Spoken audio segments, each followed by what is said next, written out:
hit the block. I hit the block, pop, truck, o'clock. The block is hot, the block is hot. Yeah, them boys is out, but we don't stop. We getting money, fuck they talking about. Dolce Gabbana the drip, gelato was stinking the whip. Gas on E, oh shit. Strike out you fuck that little bitch. Go tick tock, look at the flick of the wrist. Getting the national dip, little diamonds gon' drip. What's that? Behind my lip, ice drip. This in the movie shoot clips. So don't get hit with the stick. The dirty be up in that shit. The dirty be up in that shit. Run up on me, you get hit. My niggas shoot, they don't miss. Rock about love, I does this.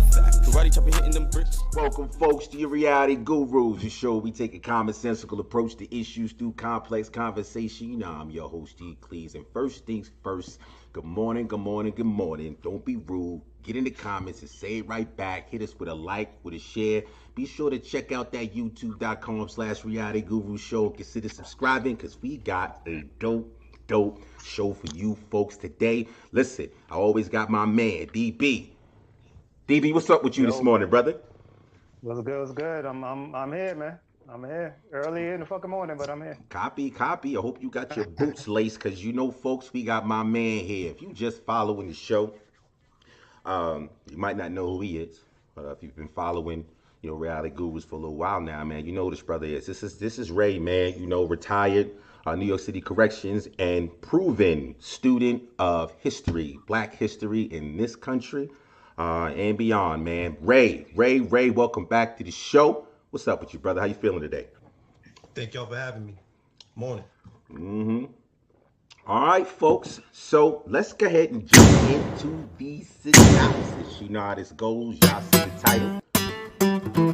Radical Reconstruction, United States, 1865 to 1877. If you guys have been paying attention to any of these last couple of shows titled ADOS versus Pan-Africanism, you've seen a lot of heat coming from the gurus, man, and some of these guests. The Reconstruction era is real key into differentiating the differences between the experiences from post-slavery for individuals in this country and anywhere else. One of the things we were unable to touch on in those previous ADOS versus Pan-Africanism conversations was the Reconstruction era. We weren't able to really dive into that and it really talk about what it meant to free blacks in this country, and then also what it meant to have that taken away. So we got my man Ray here, man, because he knows a lot more about this shit than I do. And I want to give him a chance to go ahead and open the conversation up as far as Reconstruction is concerned, to give you people, anyone who don't understand why there's differences between the two. Hopefully my man Ray could put all that shit to bed. But Ray, listen, let me go ahead and give you the floor, man. Where you want to start with regard to this Reconstruction situation? Like I said, previous episodes we've had some real, back and forth with, melanated immigrants, whether they're first generation, second generation, whatever. Not really, focusing on the respect level for American descended slaves. I tried to get into the Reconstruction era, was unable to. Where you want to start in this situation, brother? Wow. Wow. Because that last part you mentioned there about recently arrived immigrants, I want to speak directly to them at some point in this talk. So bring me back to that, okay? I got you. But when it comes down to Reconstruction, the thing to remember about Reconstruction is that, as it relates to us, the topic itself is so broad, and I'm not what you would call a historian. I'm not an expert. All I can do is just give you what I picked up from reading. And the issue in Reconstruction, if you want to boil it down to one or two issues, I would say the main issue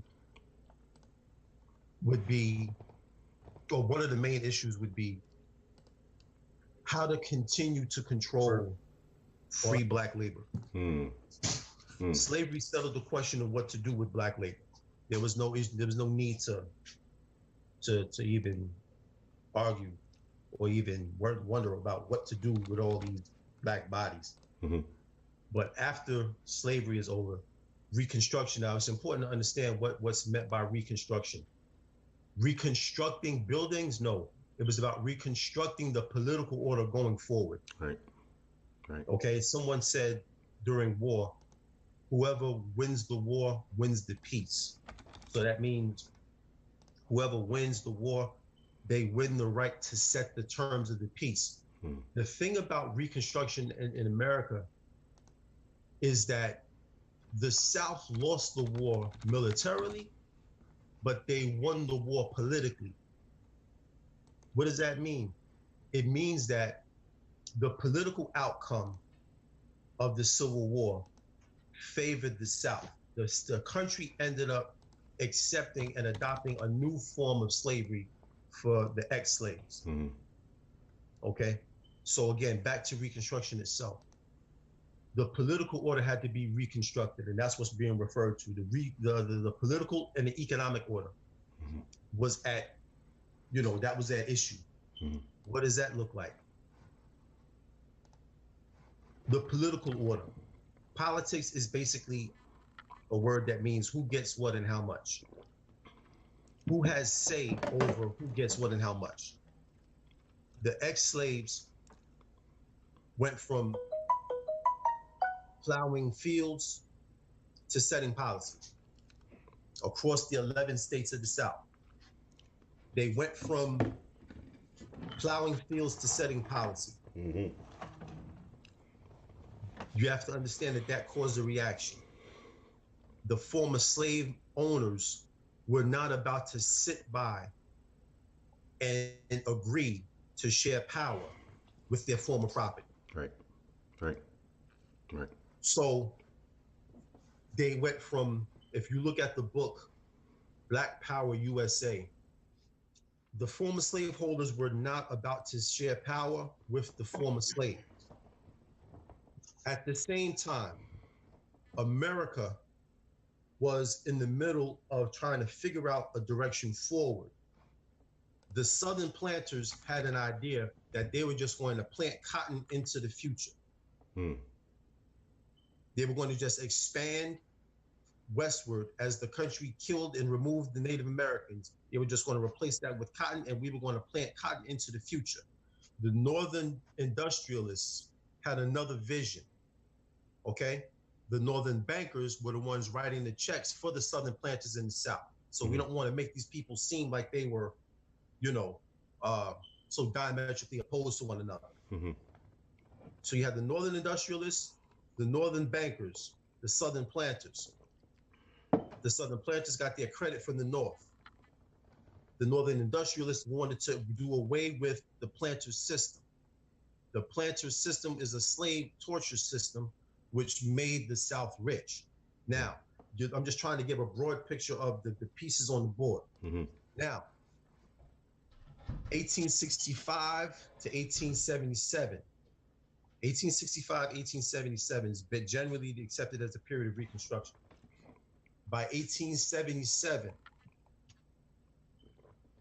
the country had come to an agreement, North and South. Basically, we're going to kiss and make up. We should have never fought one another in the first place. All right? I'm summing things up to move forward. They came to an agreement that they should have never fought in the first place. Let's kiss and make up so that we can unite these markets. This is the compromise that the North wanted. To get the compromise that the North wanted, they had to agree to terms with the South. What were the terms with the South? The terms that the South wanted was get your federal troops out of here. Why were the federal troops in the South? Because when you deal with this strain of white supremacy, you're dealing with a group of people who cannot do the right thing unless they're staring down the barrel of a gun. The federal government had to occupy the South because that person is a peculiar type of beast who will only accept and agree to do the right thing unless there's the federal government points its barrels of its guns down their throats. Okay, so the Southern planters said, get these federal troops out of here and let us do what we want with these niggas. The North said, the Northern bankers and industrialists said, if we agree to let you do what you want with these people, will you let us bring the country back together so that we can pursue the economic policy for the future? They said yes. Okay, they agreed. The federal troops left the 11 states of the South. That left us vulnerable, not even vulnerable, that left us relegated to a second form of slavery. The whole country agreed to it. This was an agreement that was reached by everyone in the country, all of the major leaders in the country.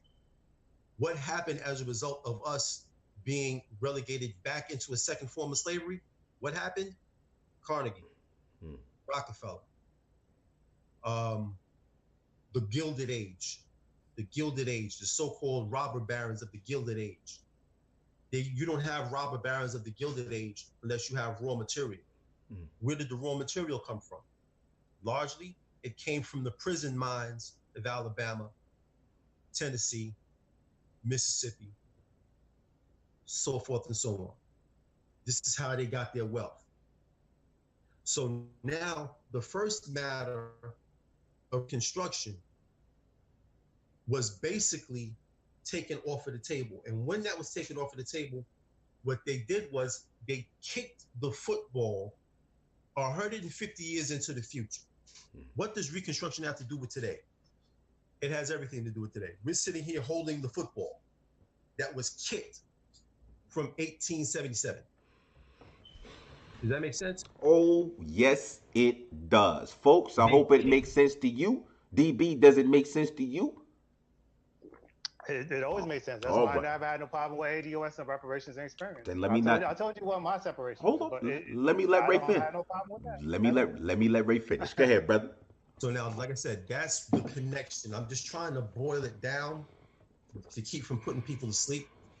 But in 1877, February 26, 1877, Rutherford B. Hayes reached a compromise that said, we will accept, basically, in effect, he said, we will accept that these people be put back into a second form of slavery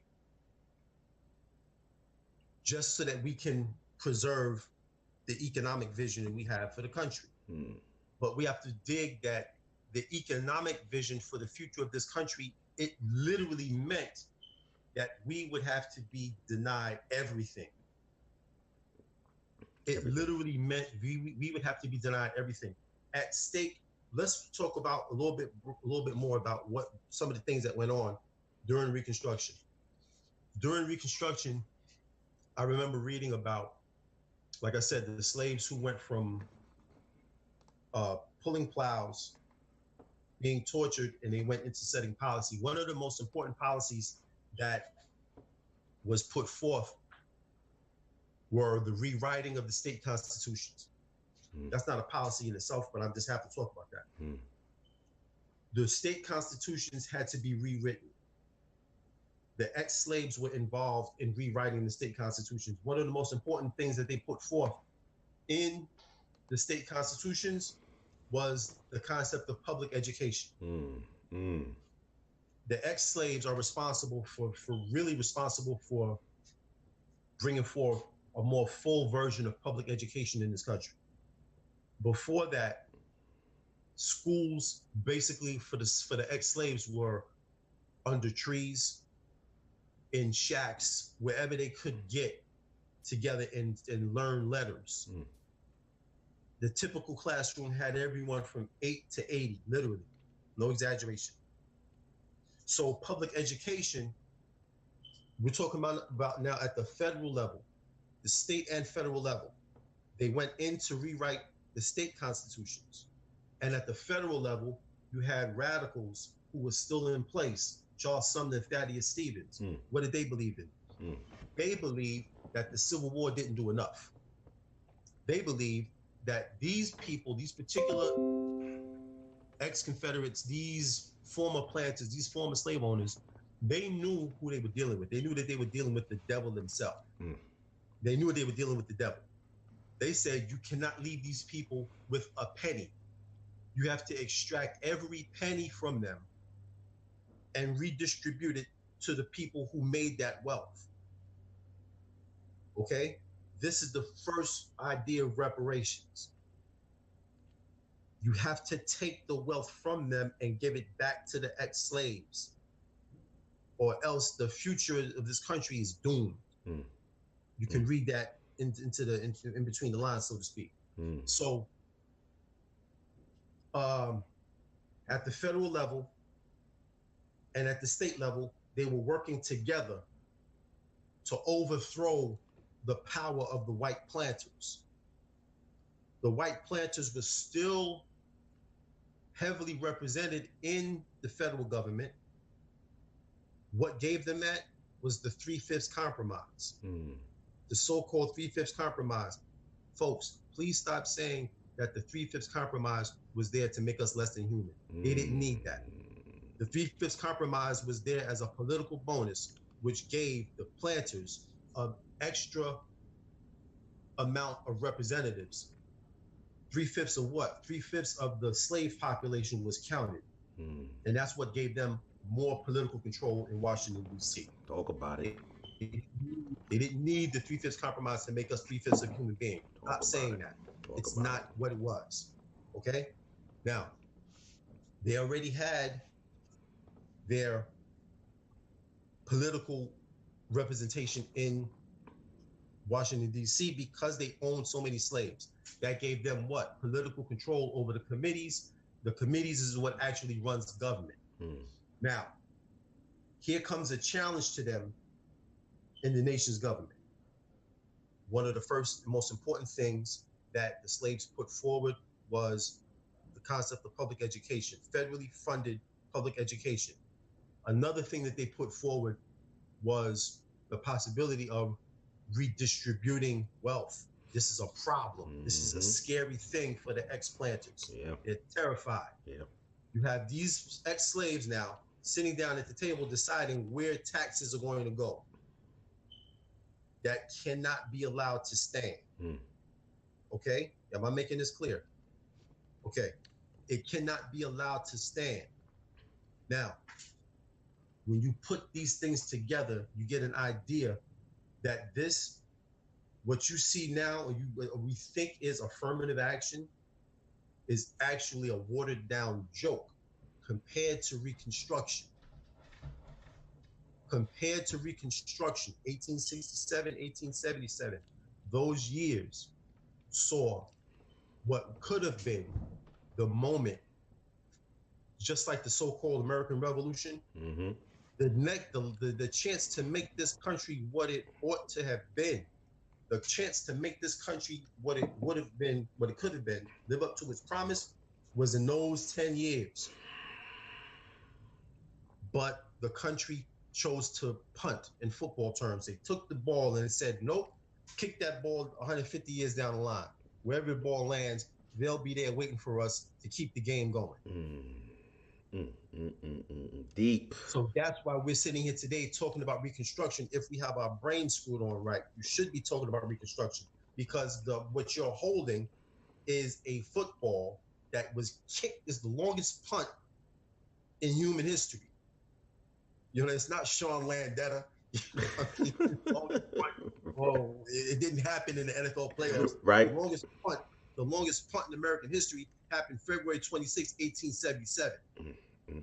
We're sitting here holding a ball that was kicked to us from then. I was sitting here on YouTube just this morning. I saw a documentary on YouTube in 1967. 1967, someone did a documentary on the slums in Chicago. It's interesting that they chose 1967 because I'm sitting there looking at it and I drew a straight line back to 1867. 1867. Why did I draw a straight line? Because this is the result. The slums in 1967 and in the riots in the North, all of the ghettos that were burning in 1967 were directly because they punted back in Reconstruction. You can draw a 100-year line back from 1967 in the ghettos to 1867 when they started Reconstruction. Copy that. But see, when you come in America, You have a responsibility to do critical thinking on your own because no one is going to make these connections for you. You'll go to your grave having not made these connections, and on your deathbed, you'll be like, oh, now I get it. Yeah, because the school system is designed to take these ideas and scatter them all over the place. That you never synthesize them into your own thinking. You have to sit and do this thinking and reading on your own. Mm-hmm. Well, look, Okay? Ray, let me do this real quick. Because you got a lot of information coming out of you right now. So let's give D a chance to be able to absorb all of that, and see if he has any responses. Let me just set the stage here, DB. Based on Can I just everything that. because I pretty much am aware of the information, which was highly condensed. Wait, let So me set it up. Let me set it up. Yeah. Let me set it up. Based Okay. on everything that he's saying, I want for me. It just seems like this group of people, these group of white people, that he was describing. I want you to tell me in what other country did people take it so fucking personal, man, that the people they once owned were now going to be alongside of them as equals, representing, being represented and having representation in the political process, right? And creating a community where they can do things like, have financial institutions, their own educations, things of that nature, right? So what that 10-year period he was talking about, what was supposed to come out of that? I want you to tell me, what other I'm not fucking group making of a people took it so comparison. This doesn't change that part of the conversation for me because again, this is not information I don't know, and I'm not going to make that comparison because I don't know everybody. And to be honest with you, in other countries, they didn't necessarily have the opportunity to have power. They just basically got freedom. There's a difference. Again, I'm not making this a thing about differences between those experiences. I think Ray said something very beneficial at the end. This is not something that everybody knows because all this information that he's telling, like I didn't know the Reconstruction until about 6 years ago. Mm-hmm. I'm about to be 40 years in this country, not knowing about the Reconstruction era. Mm-hmm. That's something I learned later on. When I started learning about that, I started learning about convict leasing. Started learning about that, I started learning about basically Jim Crow South, right? When I started learning about that, I started learning about the bargain of 1877, which he mentioned. Once I started learning about the bargain of 1877, that's when I started learning about those Jim Crow laws eventually being federalized by Wilson, Woodrow Wilson, and all this stuff where it started affecting the whole country. This is stuff that you're not taught. This is a lot of stuff that even Americans that I know now, that's my age and older, do not know. These are connections that you personally have to make while living the experience within America. Mm-hmm. And I think that is probably more beneficial than trying to compare it to another experience outside because all those people have is that experience outside. They only have that experience in the other country. That's all they know. They come in here and all this information is not laid out for them. Mm-hmm. All this information is something that you got to learn was more beneficial teaching the lessons and passing on the information than for me trying to make a comparison of what somebody else goes through. And I understand partly where your point is coming from. Partly of the stuff that American descendants of slaves, anybody that's living here now, making their stake here now, is being affected by it because you see it now. You see it through the mass incarceration. You see it through the political system. You see a lot of the same principles, a lot of the same companies that still existed back then that were profiting off of slavery still exist now. And still making that kind of money. They got that old slavery money still within their system. Mm-hmm. You know what I'm saying? So that to me is my focus. So I'm not going to jump in that question. I'm gonna avoid it the whole time. You could say what you want. But that to me is more important than trying to make those comparisons between the different countries and the different experiences. Okay. Well, for me, I'm the thing about it is, and Ron being so, like, it's because D man, like I said before, I don't think you have the liberty to just stand in a neutral position like that, dude. Especially if your argument you made to me in the New Blood video about those same oppression, same experiences that we going through now, your granddaughter, your son are gonna go through. So how do you stand in neutral when you have loved ones who are subjected to or going to be subjected to it? Is what I'm saying. How you stand in the middle? What part am I standing neutral though? Because that's my point. Like, okay, because I'm with. Okay, so here's the thing. The whole problem is that ADOS movement. Salute to Antonio Moore, Tone Talk. Salute to that brother. And it took me a while to get into him and Yvette Carnell because, I used to tell Ray, when I used to listen to him, it just sounded like doom and gloom. You understand? It just sounded like a lot of negative shit that I don't want to, get into because it doesn't help me get to, at that time, doesn't help me get to where I wanted to go as far as taking care of family and stuff. Thinking about all that negativity and not seeing any solutions. But that what happens when you don't allow people to finish everything. Once I started to continue to listen to what was going on, then you start hearing about the ADOS movement. This is the reason why you can't stand in the middle, right? Because there is a fight going on between melanated immigrants and ADOS. There is a fight, right? There's a fight amongst us. You understand what I'm saying? We're trying to go ahead or ADOS is trying to make the case about why it right now is a very important time for us to start talking about these issues. And then you have a African immigrant, right? Or not even say African immigrant. Let's talk about some of the shit that we've seen on the news. How they're referring to ADOS like it's Russian some hoax. Russian, yeah, like some Russian fucking hoax and shit like that, right? So you just trying to discredit this movement, and then you have melanated immigrants who are jumping on the side of that. Yeah, it's some Rush. So that's why it's a problem, D. If your Well, daughter, if your son again, and which your son and your granddaughter are going to be subjected to the same bullshit, how could you stand on the sidelines and watch the two Well, individuals? let me ask again. What exactly is ADOS? Because my understanding of ADOS right now is reparations, which I have no part of because I was born in Jamaica and I respect that. I respect. I'm completely out of that. The reparations is on y'all. That's y'all fight. That has nothing to do with me. Besides that, and grabbing your own culture and learning your own culture, which I'm also with. You should know your own culture. Again, I'm with that. Those things I have no problem with. So those things are specifically to American descendants of slaves. They're not me, a Jamaican-born descendant. That's what I'm saying. That has nothing to do with me. The only argument I've ever had with you was that one aspect. That one aspect of just banging those things together. I have no problem with that. And the same thing, like if somebody does come here and disrespect it, I get it. Me and you had talks outside of it. I get it. I understand that part. But again, it's one of those things where, to me, the knowledge, and being to able to have that experience, is where that counts.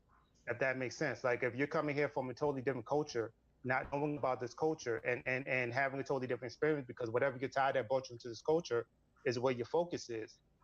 That's a completely different thing because again, that's not something that even all true American descendants of slave had because they have not been taught that, and they might experience it, but they might not necessarily be able to define the experiences and why they do because they don't know the history of it. So Oh, that is my thing. I'm not standing on the fence of anything. Like ADOS is something that I stand on the side. When it starts getting to a point that we start talking about mass incarceration and all of that stuff, then that's something completely different. That's not something I have seen brought into the ADOS situation yet. I mean, in other words, I am with that fight. I am with anything that has to do with the experience now. Um, but again, like even ADOS in itself, I don't know if it has gotten to a point of even having a full set program yet. And that's just me looking from the outside. It's really honestly just building up momentum. Like I don't necessarily see the I infrastructure I about it. said you. Nobody ever understands I'm experience it. talking about And no, you. it's not about me because I'm being very specific. I'm talking about as far as the future experience, all that stuff you're talking about is different from just straight up ADOS because ADOS is mixed up in all different experiences. You yourself has said earlier that ADOS is a short game, Pan Africanism is a long game, right? Even not mixing those things, there are differences. The ADOS is a specific movement that's happening now that has to build for everybody to find their own. But I'm thinking about the long game. What you're talking about is the long game. That is something that is not in the ADOS movement now. So that is the specifications I am making. You're mixing the two, and you're mixing my point of view into it. You're mixing basically what I'm saying and throwing a different narrative out. That's what's making this frustration. It's not standing on the fence. It's saying that basically ADOS right now, currently, is focused on two different things that has to build up to a point for me to jump on anything else because culturally there's nothing else there besides just the history of it. The experiences that I am dealing with now, that my son is dealing with now, is experience that I will handle once ADOS jumps onto that aspect of it. then we'll definitely talk about it and we'll definitely add on. And then I'll definitely align probably with the ADOS a little bit more. So what you doing in the meantime? In the meantime, yeah, I'm trying in to the build meantime. myself up within the experience to actually get there. I'm trying to build my finances. I'm trying to build my entrepreneurship. I'm getting more into the political system, voting locally, doing everything that is basically revolutionary 101. I'm trying to do everything personally because this is something, again, that I didn't learn till about 5-6 years ago. Something myself, learning about the experience that I'm dealing with here, just residual. You know what I'm saying? So this is something that, again, for myself, I could speak, and people that I know that I could speak that don't fully even know the experience. Okay, all right. So if any of that makes sense. So I don't have anything to do with the infighting between ADOS and Pan Africanism. First of all, that's I what's don't crazy. really align myself with both. And that's because and I that's don't my align point. myself with anything with both. And that's my point. I don't know who the fuck you fighting for. Ray, let me ask you a question, man. We back into this 2053 net wealth being at zero, right? And I'm having this conversation with D. Can you please, if you can explain why the fuck is this conversation so important right now with 2053 zero net wealth, upon us 30-something years from now? Well, for me, 2053, the forecast for median Black wealth, to me, these are forecasts that tell us our laws have to change. The same laws that make someone poor are the exact laws that make someone rich. It's just that simple. We're living inside Donald Trump's America right now. What's happened with the tax reform bill has been called the biggest upward redistribution of wealth. That's basically what happened. They've taken the wealth, the nation's wealth, and redistributed it upward. And these are the same people who are against what they call redistribution. They just voted to redistribute the wealth upward. But when it comes to redistributing it for the folks at the middle and the bottom, they're against it. Obviously, they're against it. Mm-hmm. So the forecast with 2053, it means that there has got to be serious political engagement on an individual level. That's what it means. There's got to be serious political engagement, no matter what your entry point might be. And this is where we start looking at the differences. ADOS, Pan-Africanism. The thing about Pan-Africanism, and I'm not knocking Pan-Africanism, I've been a Pan-Africanist at one point, but the thing about Pan-Africanism is that it doesn't address any political situations in America. Pan-Africanism has no answers for negative net wealth at zero. I'm sorry, median wealth at zero by 2053. There is no answers for that coming from Pan-Africanism. Pan-Africanism can't answer what to do about the latest Department of Justice report that just came out last week about Alabama's prisons. Alabama's prisons violate the 8th Amendment. Now, this is Trump's Department of Justice. Trump's Department of Justice just found that Alabama's prisons violate the 8th Amendment. Pan-Africanism can't answer that. That's an ADOS issue. So when you look at, like Dave was just talking about what is on the ADOS platform, there's a lot of more things than reparations. Reparations is just a test case. Reparations is what is used to test politicians to see where they stand. Just recently, Cory Booker just got a bill introduced to study reparations. That's a very important first step. Very important first step.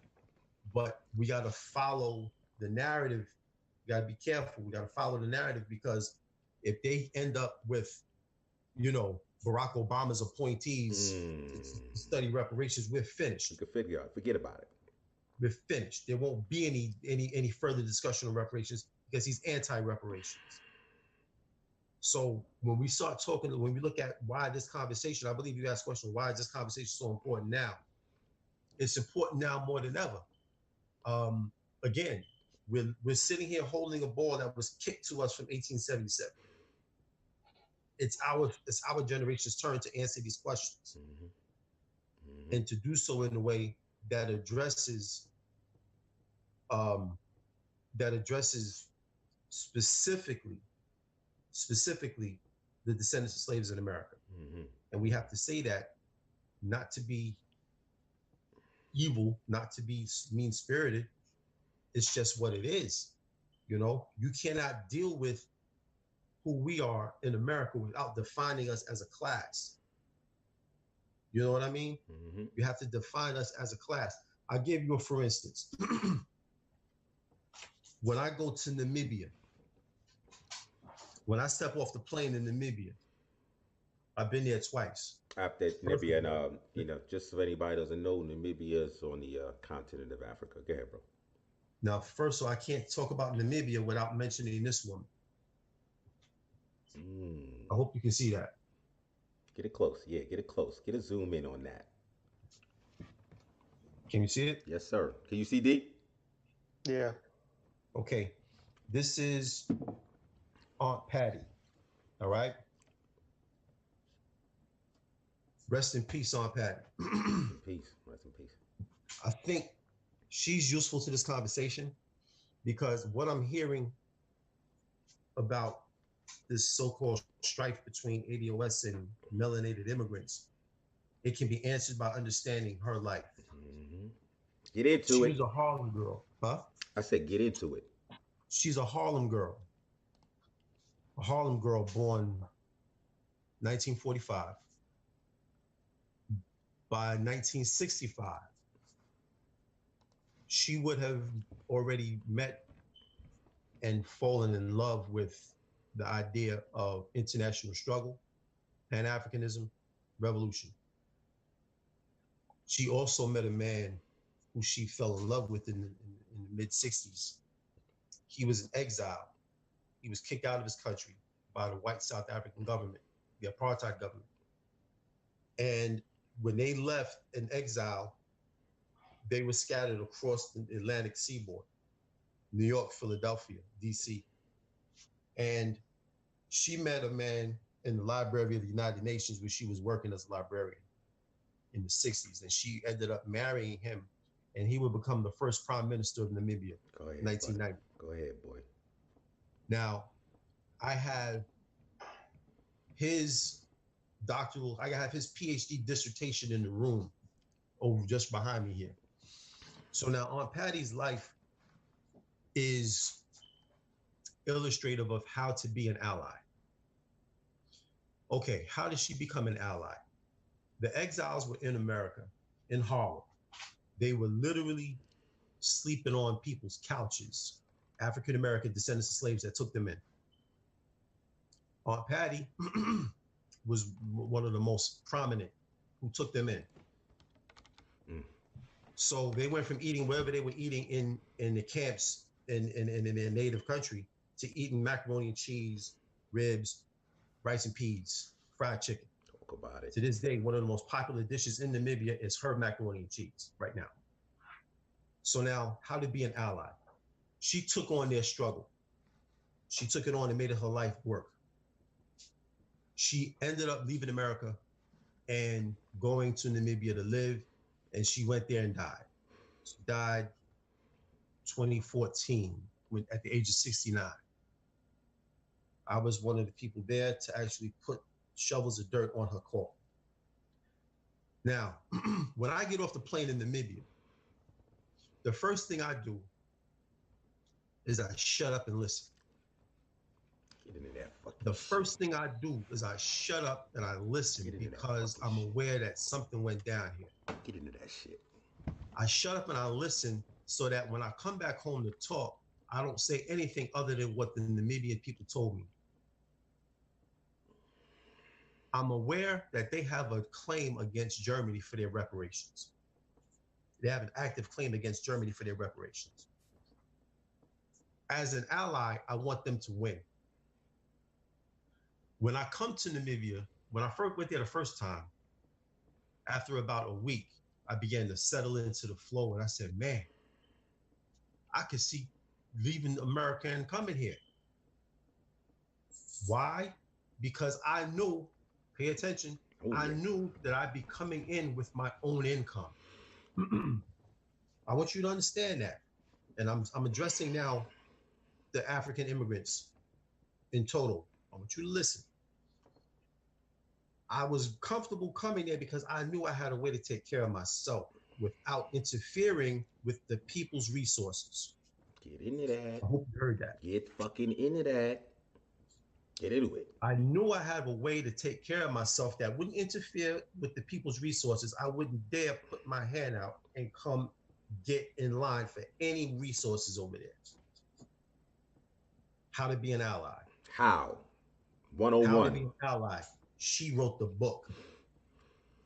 They gave her a name, Nilonga. What does Nilonga mean? I'm not exactly sure. I have to look at it.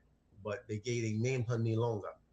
And how to be an ally, she wrote the book. So what that means is when you come here to America, and I'm mentioning this because I saw some stuff, even though I'm not on social media, I saw some things on YouTube about, some fly rhetoric, people feeling like they could just come here and criticize us and what we're doing and what we're not doing. I'm like, listen, first of all, shut up and watch. Simple. I want that to be clear. Close your mouth and listen. How to be an ally. The most important thing you can do is, well, one of the most important things you can do is if you want to tell our story, tell it right. You don't have the right to go putting your spin and your own feelings on what we've been through. Listen, when I go to Namibia, I told you, I sit and I listen. I sit and I listen. Because when I come home, I want to talk up. I want to talk about what y'all are going through. You understand? So when I come back here, I can tell the story right. Mm-hmm. I got Hage Geingob, the current president of Namibia. I have his PhD dissertation in the room next door to me. That's my dude. Love him to death. But I have that in the room so that when I talk about their experience, I can go to his words. Mm-hmm. Mm-hmm. Similarly, when you come here, you have an obligation to do the same thing. You have an obligation to go sit, listen, and close your mouth. Take your blogs, shut them down unless you're going to repeat what we've told you. If you can't do that, you're not an ally. We have another type of problem. You understand? I hope y'all are hearing me. Brother, listen. Listen, DB. You got any rebuttals to that, or we can move on? I have no rebuttal with it. I want to mention something because I think the focus is on me. It's why I'm taking it a little bit more personal. When I am talking about the parts of ADOS that I respect, that's me being an ally. I also respect the fact that if I'm involved or not involved. That's partly what I'm saying. The thing, like when I'm not choosing this supposed rift between ADOS and Pan Africanism, is because I understand both points of view. Like I understand ADOS point of view in the movement currently. And Ray put me onto something as far as the other stuff besides the reparations, because up to now, all I've heard is the reparations. Even within our own part videos, it's mainly the reparations. That's why I say I'm completely out of it. When it comes to fighting other stuff, then I'm with it. But the thing about Pan Africanism that I see that I respect is the stuff they do in the community, some of the community building they try to do, some of those aspects and mentalities that they try to do.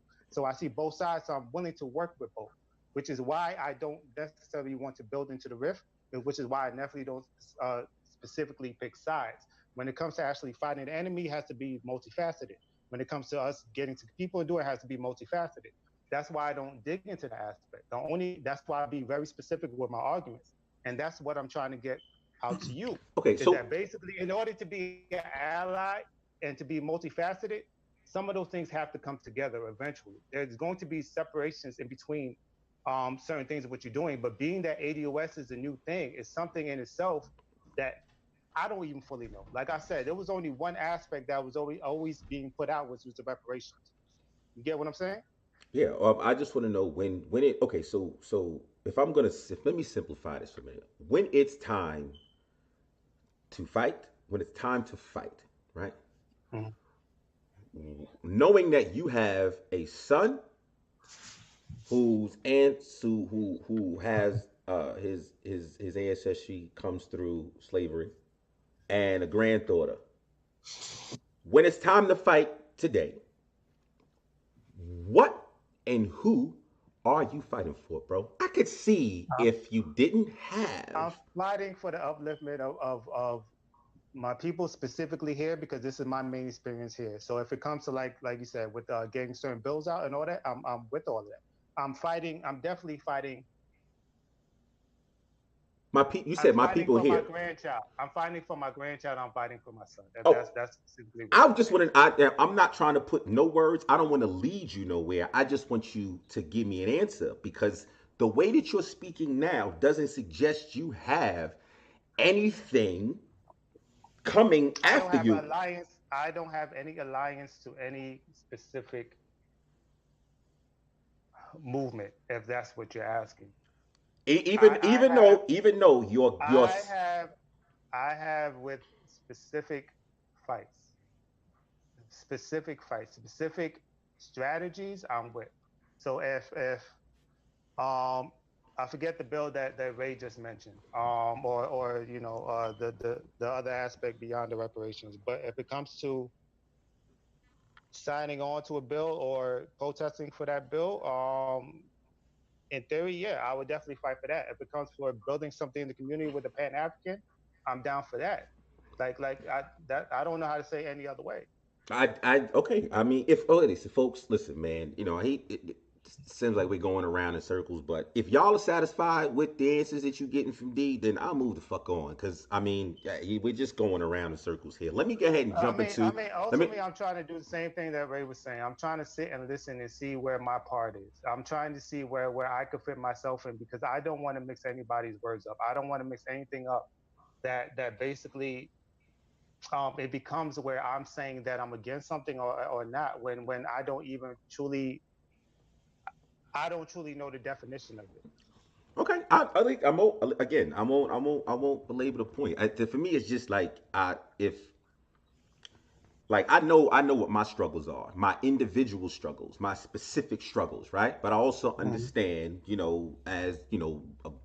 as a community, Well, all in right. it. Let me say it like this, real quick, because I mentioned before. Maybe I should mention it here before too. When I mentioned the other Excuse me. two videos about basically my idea of blackness, which is basically the same as prior to prior to them changing certain definitions that even when you used to come down here in the early 1800s, if you was Italian or Irish, you could be considered a race. It wasn't just specifically white or black. You was considered a race. Eventually, those things changed to where your skin color became identified as white to help with the census, help with the numbers, help with um, pretty much some of the same struggles we see with white supremacy and all of that, and including a middleman to create some more division. Um, and that form of whiteness you see take people's minds. It becomes more of a nationality. It becomes now they see that the power structure is white and they could consider themselves white. That mentality comes with it, and they get a certain kind of privilege with it on top of the actual physical privileges that they got. Hmm. When I say blackness, I mean the same thing about accepting your blackness to a degree of you adopting the culture, no matter really where you're from. Like adapting the culture to a certain degree that you take a chance to understand the experience. You take a chance to fight the suppressions of that experience and the oppression of that experience to a certain degree. And that's the mentality I live by, which so far hasn't formed any alignment in itself specifically to just one culture. It's assigned it to all. American descendants of slaves. I'm proud that these people are capturing their heritage and their culture because they need to. It is so much pain in it. There's so much oppression there. Um, Well, if I well go finish. no, Yeah. no, go ahead, jump in. Okay. So, 'Cause I keep hearing about culture. immigrants, Mediterranean immigrants that come over here. A lot of the times, and I'm talking about personally, I've actually been told that Americans have like no culture, right? And I asked them. I say, well, let me ask you this question because again, I'm touching on experience. This is another example of it. So if we don't have any culture, right, let's ask the question why. That's number one. And then if you do have culture, meaning coming from another melanated country, let's ask that question why.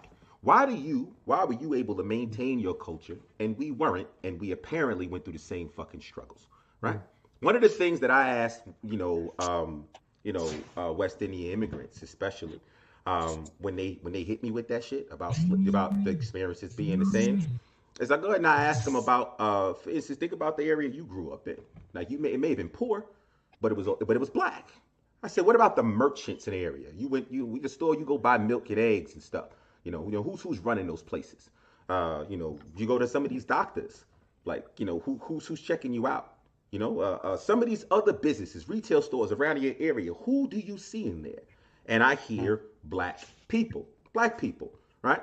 It's easier for you to maintain some kind of a culture when everything around you, all your experiences, is black. Even if it's impoverished, even if it's not a rich community, it's all you. It's all you. Yeah. You turn around and you come to this country, right? And you start thinking about a lot of the areas that are highly populated with black people. When I step out of certain buildings and start go to certain stores, in my experience, what I grew up in, I hadn't seen any black owners. And if they were few and far between. And a lot of times they weren't supported and they didn't stay around long. That's my experience with the whole culture thing. So how dare someone Yeah. from another country say that But we and I would agree because I have those arguments specifically too because I disagree. I do believe Black Americans have culture, and I have disagreements with people all the time about that aspect of having culture. So that is not something you get a disagreement from me on because I think mainly a lot of times when they're saying is because it's fashioned off of European culture, but it denies the subculture that was created um, within these pockets of oppression that people actually have. Mhm, So that is not an argument you would get from me. mhm. Okay. That is something that should be challenged every time because that's something I do challenge myself Okay. as well. Ray, I'm gonna let you finish that culture comment. We're gonna move on a little bit, but go ahead, finish Yeah. that. So like I said, I keep hearing about two things actually, blackness and culture. I want to address culture first. Mhm. When it comes down to what has to be done here in America as far as this ADOS thing, this isn't about culture. It's about politics first and foremost. Um, we weren't oppressed. We weren't denied culture. To a degree, we were. Okay, yeah, you can make that argument.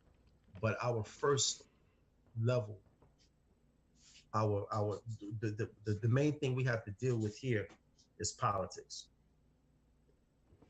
Who gets what and how much? That's what this is about. Now, when it comes down to blackness, I'm convinced that we've reached we've come to the end of blackness.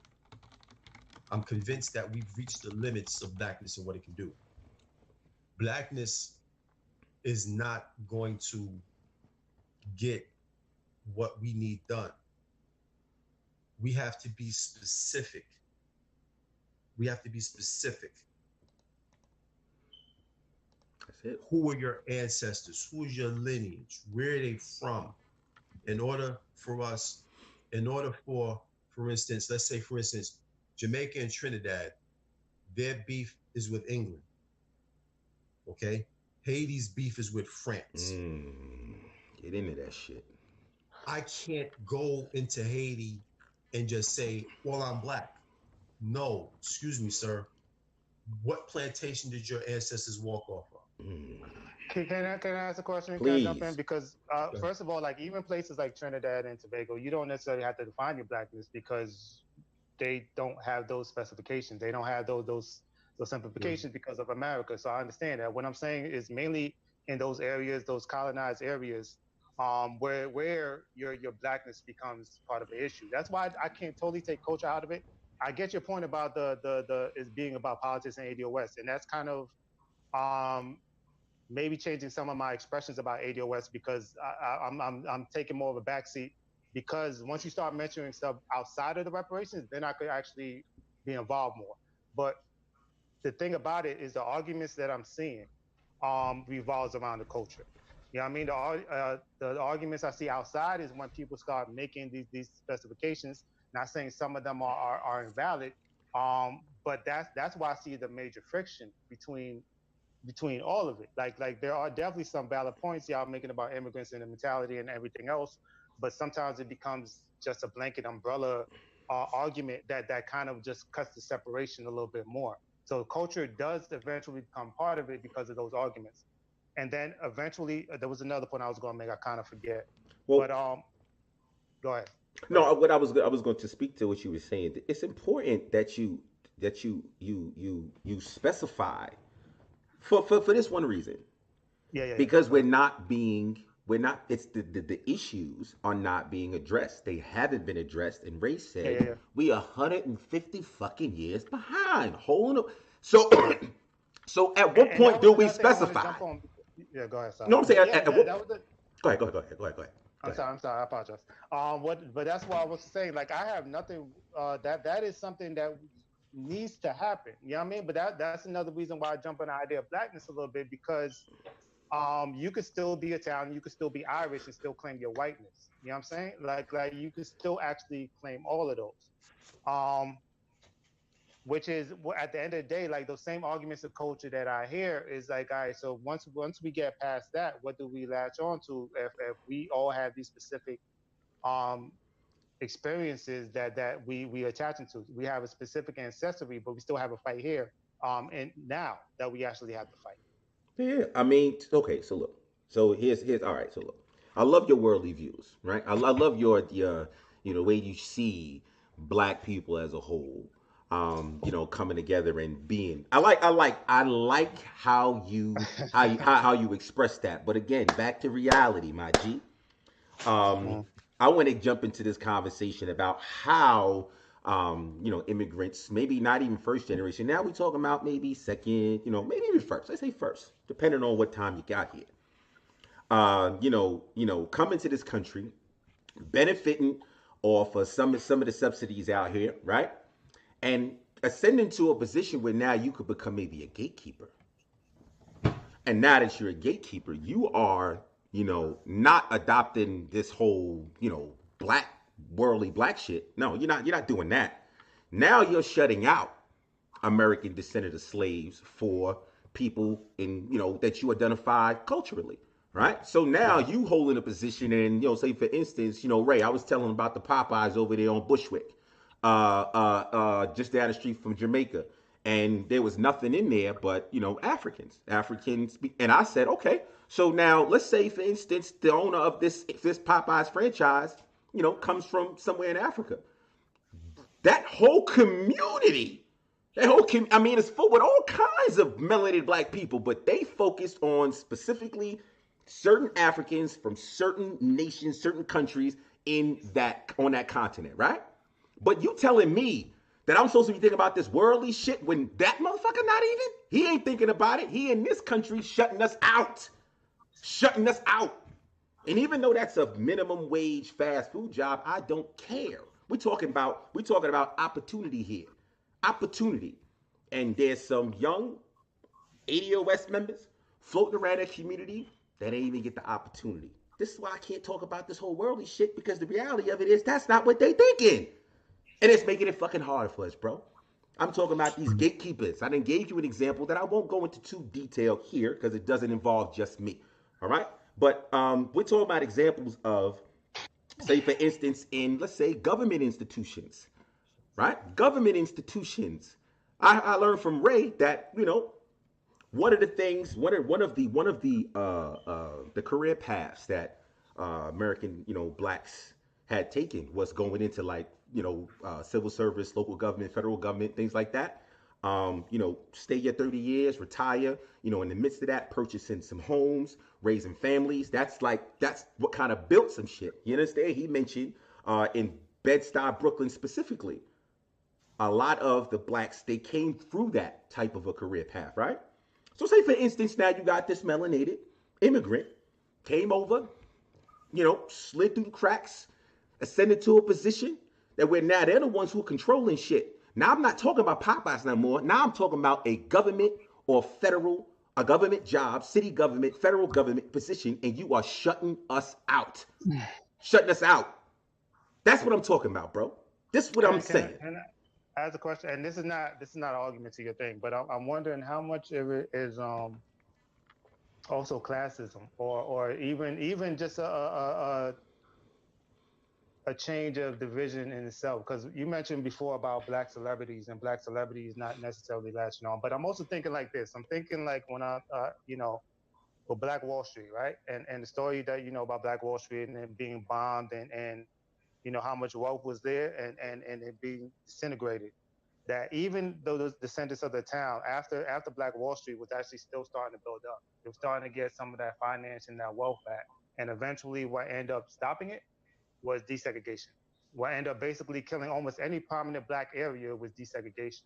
To the fact that, to me, it seems like there wasn't necessarily any unity within blacks here, where I'm wondering how much is that a major cause? Because like even some of the situations that you talk about, it's true. I mean, basically, you see that with any pockets of society that once one immigrant come in, second immigrant come in, then you start having a town of these immigrants. Like they say, Minnesota has the highest Somalian refugees, right? You have a lot of this.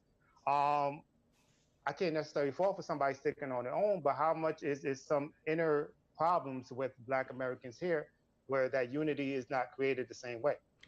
But see, okay, I'm sorry. But let me just answer that quick, and then I give it. I was saying specific. I wasn't talking about, the struggles that we have. I'm talking about, you know, um, these immigrants being gatekeepers. So, okay, fine. So, anybody could point out some of the bullshit, in us. But I'm talking about someone, who happened to be doing the shit the right way, and got his opportunity. And now, when he steps to the plate and there's an opportunity to get this position, and the person who is in control of that no longer shares the skin color of our oppressor, we still dealing with the same type of rejection is what I'm saying. And it's because of the same fucking reasons. It's not even about the fact that you're not qualified. It's back, listen, I gotta shut you out because I need to bring him in. He's more aligned with my culture and what I believe, and I don't believe you're gonna. You understand what I'm saying? That's the same shit our oppressors do. Yeah.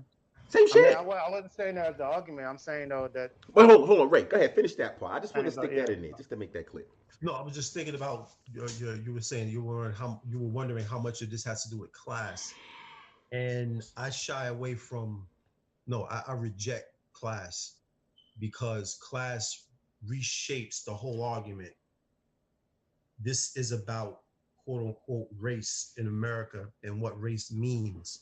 Class is something that they've been the government elites have been trying to turn the conversation away from what it's really about. When they created race, race doesn't even exist, but what makes race real is laws.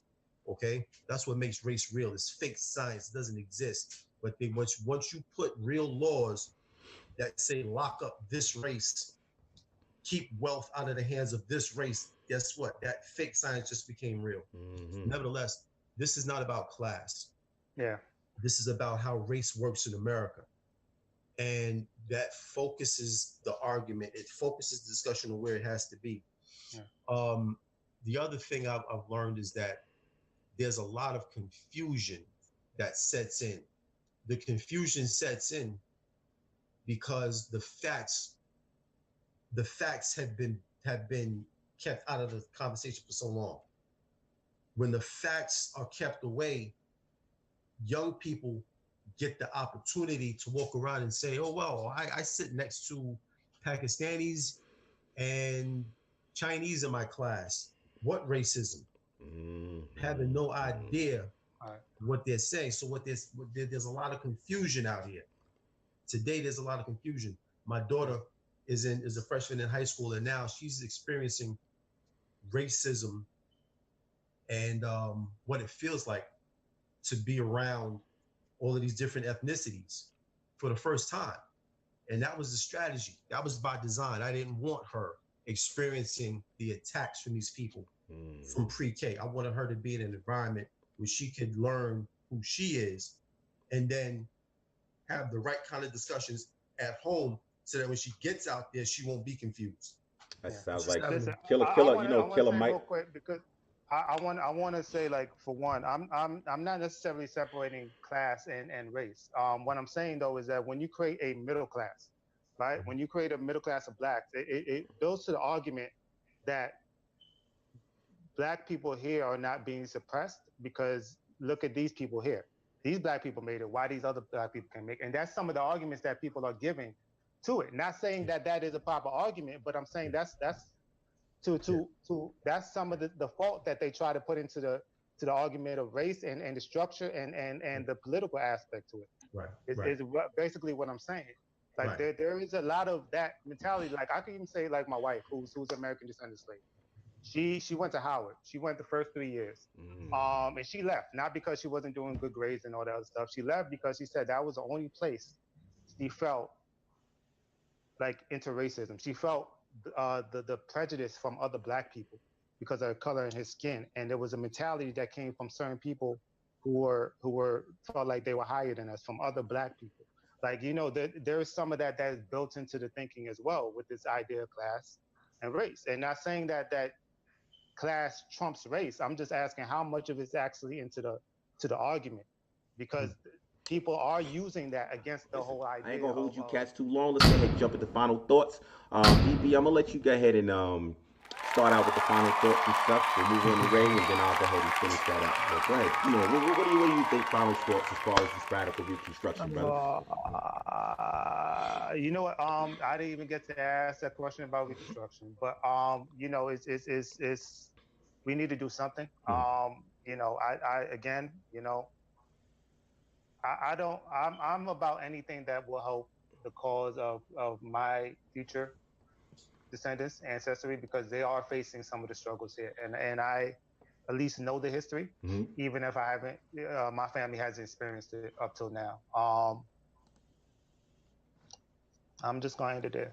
Okay. I'm Yeah. just going to there. Ray, lovely information. I'm glad you were actually here to go ahead and put, an in-depth spin on the well, Reconstruction era in general. Can ask the question? We got like 10 minutes because I really do want to ask about that Reconstruction thing. I'm sorry. I think it's kind of a moot point. Maybe Ray could finish on this point. And maybe this could be your final thought. And that's why I'm kind of messed up with my own final thoughts. But with the Reconstruction, because mainly that was putting black people into politics and places of power. Now you could say kind of same thing about black celebrities. We at least have faces in there if they're not putting out the policies. We still have black faces who you could say, we have a better chance now. So what's the radical part? How do we push that to a point where it starts benefiting American descendant slaves and the other people here as well? Mm. Wow. I would say the the roadmap was laid down by Dr. Martin Luther King Jr. Mm. If you look at the end of his life from the years 1966 till his assassination, you'll see him evolving out of the language of "I have a dream," and he moved into um, a different language. He began to say things like, "My dream has turned into a nightmare," Mm-hmm. but they don't publish that. Mm-hmm. He began to say, um, "We are going to DC and we're going to get our check." Mm-hmm. What check is he talking about? He's talking about reparations. Mm-hmm. So Dr. King was murdered. May God give him peace. He was murdered because, well, he was murdered at the point of his life where he had broken through all of the contradictions and he focused on the issue. He saw it. He saw it. And today it's fashionable to quote Dr. King, but I believe that if Dr. King could wake up and look at the people who are running around using his name, he'd be like, "Nah, man, not you. Not you can't do that. You can't use my name in one speech and then go drop bombs on babies somewhere else. You can't do that. So the roadmap, you were talking about the radical part. See, Dr. King had reached that point. He had reached that point where he understood this thing is going to take what some people consider radical thinking. Now, again, we got to be careful with the term radical. What does radical mean? Radical is determined by whatever the center is. Okay? If the center relies on oppressing people of a certain skin color, then radical means getting rid of that thinking. You understand? Am I answering the question? I mean, I'm not. You are. Yeah, you are the best. You know, I know it's on the spot, but yeah, you definitely are. In a word, I would say, to answer that question, the best I can answer it the way I understand it is look at where Dr. King concluded his life. Look at how he concluded his life work. We don't have to rethink this thing. We don't have to reinvent the map. Look in his life. Where he died, he was holding, so to speak. He had already come to the conclusions, finish his work, or take his work to the next phase. You see, because his work came directly from the overthrow of Reconstruction. Is that clear? His work came directly from the overthrow of Reconstruction. He took it until 1968 when he was murdered. Now, today, what you have are these people out here who are confusing the issue, reinventing these new categories of people. I'm sorry. Gay is not the new white. You're not white because you're gay. James Baldwin had it right. James Baldwin is a gay brother. Yep. But he understood he was embedded in the identity of ADOS people. But you have these people today who are running around, and that phrase I just used, I've been thinking about that for some years. But it's finally coming clear to me that there's a new movement among people to create these categories that dilute the argument. No, you are not going to gay your way out of this. You're not going to you're not going to go swirl your way out of this. Everybody trying to run. You know what I mean? Everybody trying to run away from this work, but at the same time want to use Dr. King's name. No, Dr. King did not fight for everybody. He fought for us. We got to stop telling that lie too. He wasn't here fighting for everyone. He was in Memphis, Tennessee, trying to get fair wages for the descendant of slaves who were picking up garbage. Point blank, stop lying. Stop lying, man. He was focused. We need focus. So as a final thought, pay attention. Keep your eyes on the ball. There's something in your lap that landed in your lap from 1877. That's the ball. It's the same ball that Dr. King carried. Focus. Keep your eyes on the ball. I tell you what. That's my final. I tell you what, folks. I'm gonna go ahead and just piggyback off the focus, man. Focus. You know, I know some people might be asking the question. Well, shit, you guys talked for a little over an hour. And I want to know how this information you guys put out there is going to help me today. Let me help you guys real quick. We got an election coming up, a presidential election coming up, right? Let's ask this question. There's a lot of inner cities in this country populated by, black people and, run by mayors who sit in the Democratic Party. And a lot of them do share black skin. And, these people are still suffering the ills, that we discuss right now. So here's what we talking about, how you can put this into play now. And, I don't know if you support Democrat or Republican, but pay close attention to what they're talking about. When the campaign starts, and you hear all this rhetoric, you're going to hear some of these words that we talking about: Reconstruction, reparations. You're going to hear some of that shit because they're trying to play to your heartstrings. You understand what I'm saying? Understand that that's what you're getting ready to hear. And if you're a staunch Democrat and you're looking to vote Democrat this election, make sure the person you putting your faith into is speaking to your issues and they're actually doing something about it. Stop allowing these cats to pimp you out and get your votes and then turn around and get elected and still allow you to deal with the same ills and bullshit that a lot of these inner cities that are populated with black people and have black mayors. Let's start thinking about it, folks. But you know, we had a dope show. Go ahead, buddy. Quick question. Can I throw this out there? Go ahead, brother. I don't like, in 2016, I didn't like Hillary and I didn't like Trump. I left the line blank. Now, I just said that as a disclaimer in the beginning. I predicted Donald Trump was going to be president when I saw him in the field in 2015. I was like, that's your president right there. That's him. Oh, you're crazy. You're crazy. Yeah. Like, that's your president. Yeah. You don't understand white rage. You don't. There's your president right there. Oh my God. How could you say that? Okay. They had a nervous breakdown the night of the election. I'll never forget it. That nervous breakdown that I saw made me leave Facebook. Anyway, boy. Right. Anyway, I called it then, and I'm going to call it again. Listen up. You better be careful, black Democrats, because your Donald president will win again in 2020. I'm looking at how the Democrats are handling this early campaign phase. And to me, I don't see one of them who can beat Donald Trump unless it's Bernie Sanders. I'm telling you now, be careful. This guy can be your president again. Watch it. If you want to talk about that, we do that later, but I see it coming. and I actually co-signed that. I co-signed that a lot. Hey, yo, listen.